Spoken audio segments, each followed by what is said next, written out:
अस्सलामुअलैकुम। इस दुआ के साथ कि आप सब बखैरियत हों। अल्लाह की ख़ास रहमतें, बरकतें और अनायतें आप सब पर मेहरबान हों। मेरी दिली दुआएं और नेक तमन्नाएं आप सब सुनने वालों के साथ हैं। सितंबर का महीना हमारी फैमिली में काफ़ी अहम है क्योंकि 3 अहम सेलिब्रेशन होती हैं इस महीने में। एक तो हमारी शादी की एनिवर्सरी है। फ़जर भी सितंबर में पैदा हुई और मेरा बेटा बुरहान भी सितंबर में पैदा हुआ। तो वैसे तो सारे दिन कहीं न कहीं याद ही होते हैं, लेकिन जो ख़ास दिन होते हैं वो याद रहते हैं। जैसे जिस दिन ईमान पैदा हुई वो दिन मुझे याद है। जब ईमान पैदा हुई तो मैं जुलाई के महीने में पैदा हुई थी। ये 3 वीक अर्ली बोर्न हुई ईमान, क्योंकि मैं हाई ब्लड प्रेशर की वजह से प्रीक्लैम्सिया डिलीवरी थी इसकी। तो मैं वैसे ही हॉस्पिटल चेकअप के लिए गई थी, तो उन्होंने मुझे वहीं पे एडमिट कर लिया और फिर ब्लड प्रेशर इतना ज़्यादा था तो ऑपरेशन करना पड़ा। मेरे चारों बच्चे सी सेक्शन ही पैदा हुए और वो दिन मुझे अच्छे से याद है। फिर जब फजर पैदा हुई वो दिन भी अच्छे से याद है। जिस दिन फजर पैदा हुई रोज़े थे, तो मेरी अर्ली मॉर्निंग ही मेरी थोड़ी तबीयत सही नहीं थी। मैंने अपने हस्बैंड के लिए सहरी बनाई तो आई फ़ील कॉन्ट्रैक्शन। तो फिर थोड़ी देर सो गए, सुबह उठी तो आई स्टिल फ़ील पेन। मैंने हॉस्पिटल फ़ोन किया तो उन्होंने कहा कि हॉस्पिटल चेक करवाएँ। तो जब मैं हॉस्पिटल गई केप्ट मी देयर कि उन्होंने मुझे फिर घर नहीं आने दिया। फर्स्ट बेबी जो बोर्न होता है वो एक सरप्राइज़ ही होता है, मतलब आपको पता नहीं होता ना। तो घर के जैसे दादी है, नानी है, वही सँभालते थे, तो यहाँ पे कोई था नहीं। तो हॉस्पिटल जब मैं चेकअप के लिए जाती थी तो वो पूरा एक बंडल हॉस्पिटल से देते थे। तो उसमें सारी एक इंस्ट्रक्शन बुक होती थी डे 1 प्रेगनेंसी से डिलीवरी तक और फिर बच्चे के 5 साल तक की एज के। तो वो मैं अकेली होती थी, मेरे हस्बैंड साथ होते थे, तो फिर मैं वो पढ़ती रहती थी। तो उसको पढ़ने से मुझे इतना फ़ायदा हुआ कि वो सारी वो जो सिचुएशन हो सकती थी ना, तो वो एक तरह से सारी सिचुएशन आपको मेमोराइज़ हो जाती है। तो अगर किसी तरह से आपकी तबीयत ख़राब होती है, कुछ भी होता है, तो उसमें सारे ही मुमकिनात जो थी वो होती थी उसमें। तो परेशान होने वाली कोई ऐसी बात नहीं होती अनलेस कि कोई बहुत ही सीरियस मैटर ना हो। लेकिन ये है कि मेरा ब्लड प्रेशर ही हाई होता था। और ये भी है कि जैसे फेक कॉन्ट्रैक्शन होते हैं, जब शुरू में आपको लेबर पेन में दर्द होती है तो उसको फेक कॉन्ट्रैक्शन कहते हैं। अगर आप हॉस्पिटल भी चले जाएँ वो चेक करते हैं, अगर डेवलप कॉन्ट्रैक्शन नहीं है तो वो आपको घर ही भेज देते हैं। यहाँ पर तो ऐसे ही होता था पहले, अभी का नहीं पता मुझे। तो मैं फिर जल्दी हॉस्पिटल नहीं जाती थी कि ज़रा-सी दर्द हुई है फटाफट भाग के हॉस्पिटल चले जाओ। तो वो फिर एक पूरा प्रोसीजर चलता है, आपका काफ़ी टाइम भी लग जाता है। पता होता है कि तबीयत किस किस्म की है ना। तो जब वाक़ई में मेरी तबीयत ख़राब हुई फिर मैं हॉस्पिटल गई and they kept me there. Iman जब पैदा हुई तो वो प्री-इक्लैम्सिया था, वो एक टोटली डिफरेंट सिचुएशन थी। फ़जर के लिए उन्होंने मुझे 4 दिन पहले की डेट दी थी, लेकिन ये 4 दिन बाद पैदा हुई तो अच्छी सही डेवलप पेन थी कॉन्ट्रैक्शन की। तो वो मुझे सही लेबर पेन हुई जब मुझे फ़जर पैदा हुई। बाकी 2 बच्चे बुरहान और दुआ तो प्लान सी सेक्शन थे, मैं लेबर में नहीं जा सकती थी। और मैं तकरीबन सुबह 7-8 बजे हॉस्पिटल गई और शाम को 7:14 पर ये पैदा हुई और सारा दिन मैं पेन में रही और मैं ऊँची-ऊँची आवाज़ में रोती थी और मैं कलमा पढ़ती थी। ऊँची आवाज़ में मैं कलमा पढ़ती थी। मुझे किसी ने नहीं कहा तुम ये क्या कर रही हो, क्यों पढ़ रही हो? हालाँकि उन्होंने मुझे एपिड्यूरल भी दिया, लेकिन फिर भी पेन बहुत ज़्यादा थी।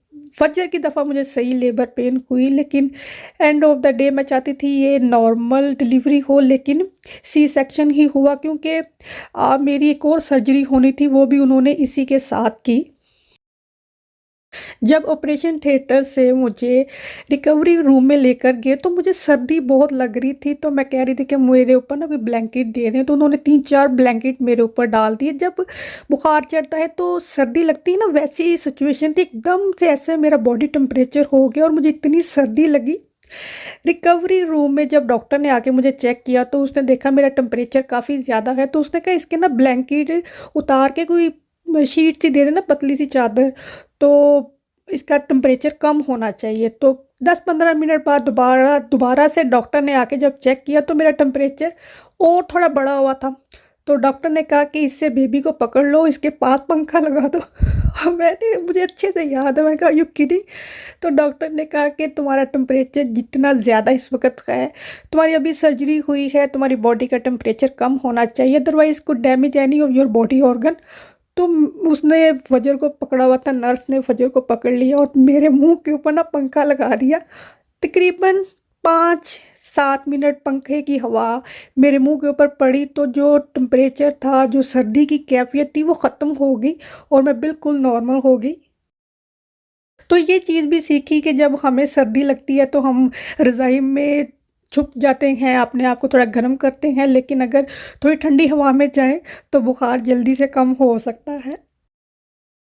ईमान जब बोर्न हुई तो ईमान बड़ी चिकी थी। ईमान इतना रोती थी शुरू में, न्यू बोर्न बेबी के कमरे की लाइट का बटन ऑन ऑफ करने की आवाज़ से ये रोना शुरू कर देती थी। और फजर इतनी क्वाइट थी, सारा दिन ये चुप करके सोई रहती थी, सारा दिन चुप रहती थी, ये शोर नहीं करती थी, ये रोती नहीं थी। और मेरी एक फ्रेंड थी, उसकी बेटी ने कहा कि ईमान जब बड़ी होगी ये बड़ी क्वाइट रहेगी, बड़ी समझदार रहेगी। फजर जब बड़ी होगी ये चिकी होगी, ये थोड़ी सी आ, लाडली टाइप होगी। और वो चीज़ सही साबित हुई। ईमान बचपन में शरारती थी, लेकिन अभी ईमान जो है वो काफ़ी समझदार हो गई है, जबकि फजर जो है वो काफ़ी लाडली हो गई है। तो आज फजर की सालगिरह थी।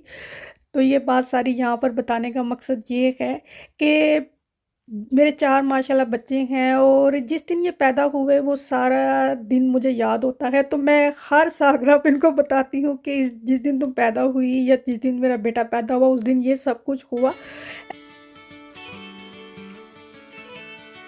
और फज्जर को सालगिरह का इतना ज़्यादा शौक नहीं है जितना बाकी बच्चों को है, तो उसको ऐसे फास्ट फूड ज़्यादा अच्छे लगते हैं। तो आज हमने उसकी सालगिरह पर सारा स्टोर बॉट पार्टी फूड ही मैंने तैयार किया। सिर्फ केक मैंने घर पर बनाया। ये चिकन जो है ये भी स्टोर बॉट के हलाल चिकन है, और ये चीज़ स्टिक हैं, और दही बल्ले और चाट मैंने घर पर बनाई है। और इस तरह से पार्टी फूड के लिए स्टोर बोर्ड फूड जो है वो भी अच्छा रह सकता है, बजाय इसके कि घर में बहुत ज़्यादा मेहनत करें। और दूसरी बात ये है कि अभी बुरहान की सालगिरह आनी है, तो हमने सोचा कि इतना ज़्यादा है तमाम पहले करूं फिर बाद में करूं, तो एक सालगिरह पर इस तरह कर लेते हैं, दूसरी पर हम थोड़ा डिफरेंट मेन्यू रख लेंगे।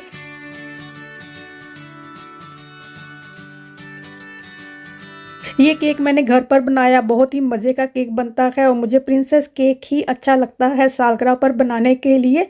और बलून वगैरह हमने ज़्यादा नहीं लगाए, कैसर ने वो शैंडलियर बलून बनाकर लगाया, बाय चांस ही वो बना और बाय चांस ही लगा, वो बहुत ही प्यारा लगा।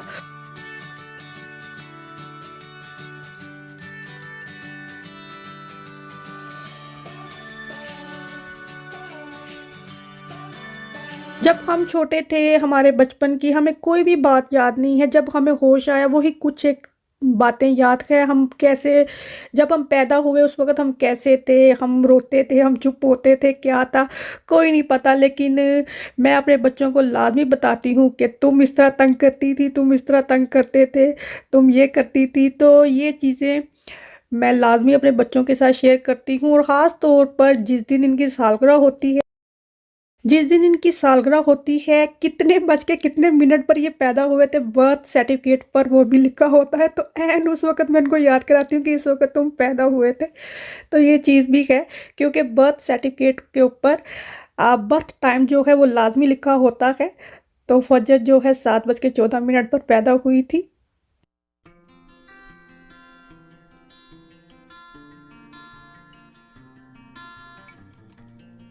वैसे सालगिरह करें तो इतना खलारा पड़ता है, इतनी मेहनत करनी पड़ती है। आज हमने सालगिरह भी मना ली, खाना भी खा लिया। तो कॉस्को की काफ़ी ज़्यादा शॉपिंग जो है वो हमारी करने वाली थी, तो हम 2-3 हफ्ते से टाल ही रहे थे, अच्छा चले जाएंगे चले जाएंगे। तो अभी शाम को कोई काम नहीं था करने वाला कि चलें कॉस्को चले जाते हैं, वहाँ से जो शॉपिंग करने वाली है वो ही करके ले आते हैं। अमूमन हम सुबह के वक्त ही जाते हैं, लेकिन आज हम शाम को ही गए हैं। और कैसर का बस नहीं चल रहा है कि किसी तरह से ना हम टीवी खरीद लें, क्योंकि यहाँ पर आई थिंक ऑफर पर था भी, एक टीवी सोनी का था। तो कैसर बार बार पूछते ये टीवी बड़ा अच्छा है। मैंने कहा कोई टीवी नहीं खरीदना है, हमारे घर में किचन में भी है, लिविंग रूम में भी है। पहले एक बच्चों के कमरे में था, लेकिन नीचे वाला टीवी ख़राब हो गया तो फिर वो ही हम नीचे लेकर चले गए। मैंने कहा और कोई टीवी नहीं चाहिए। तो 2-3 दफ़ा कैसर जो है ना पूछ चुके हैं। तो मैंने कहा नहीं, हमें और कोई टीवी नहीं चाहिए। ये वोक है जो, जैसे आपने कोई कबाब वगैरह बनाए हैं बारबेक्यू के लिए, तो इसमें रखकर जो चूल्हे के ऊपर या बारबेक्यू के ऊपर इसको धुआं लगा सकते हैं। तो काफ़ी अच्छी है ये।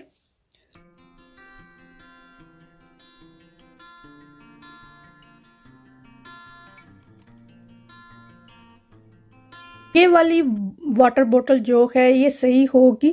जो वैसे मिलती हैं 4-6 पाउंड की, वो होती तो है, लेकिन मटेरियल जिस चीज़ से ये बनी है उसमें काफ़ी फ़र्क होगा। आई थिंक ये 12-13 पाउंड की दो थी। बिन जो है हमारी 2-3 दिन पहले ख़राब होगी। उसका जो लिड है वो ही ख़राब हो गया कि वो खुल नहीं रहा था, तो यहाँ पर हमें बाय चांस ही बिन मिल गई। तो ये फिर हमने यहाँ से ख़रीदी। आई थिंक ये 36 पाउंड की थी, टिल पर ये 29.99 की थी। तो मैंने कहा ये भी अच्छा हो गया। ये 2 बिन है, इसमें एक बड़ी है, एक बाथरूम में रखने के लिए छोटी बिन है।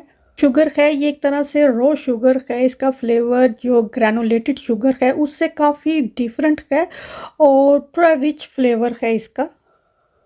तो बस यहीं तक है ये आज का भी व्लॉग। उम्मीद है आपको अच्छा लगा हो। पसंद आया है तो थम्स अप बटन लाजमी प्रेस किया करें।